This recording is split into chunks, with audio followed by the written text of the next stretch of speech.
Hello বন্ধুরা, আপনাদের কাছে যদি একটু সময় থাকে তাহলে অনুরোধ করব ভিডিওটি শেষ পর্যন্ত দেখার জন্য। কারণ বড়জনকে স্পর্শ না করে কিভাবে ছোট করা যায়। শিক্ষক ক্লাসে ঢুকে ব্ল্যাকবোর্ডে একটা লম্বা দাগ টানলেন। এবার সবাইকে উদ্দেশ্য করে জানতে চাইলেন, আচ্ছা, তোমাদের মধ্যে কে আছে যে এই দাগটিকে ছোট করতে পারবে? কিন্তু শর্ত হচ্ছে তোমরা একে মুছতে পারবে না, না মুছেই ছোট করতে হবে।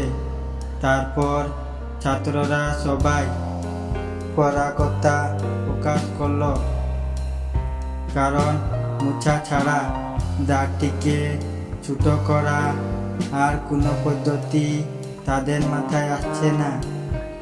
এবার শিক্ষক দাগটির নিচে আরেকটি দাগ টানলেন, যা আগেরটি চেয়েও একটু বড়। বস, আগের দাগটি মুছা ছাড়াই ছোট হয়ে গেল।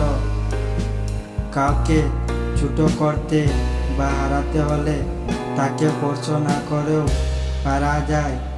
নিজেকে বড় করো, গড়ে তুলো, তাহলে অন্যের সমালোচনা দুর্নাম করে তাকে ছোট করতে হবে না। তুমি বড় হলে এমনিতেই সে ছোট হয়ে যাবে। আর ভিডিওটি ভালো লাগে থাকে তাহলে ভিডিওটির পাশে থাকুন। ধন্যবাদ।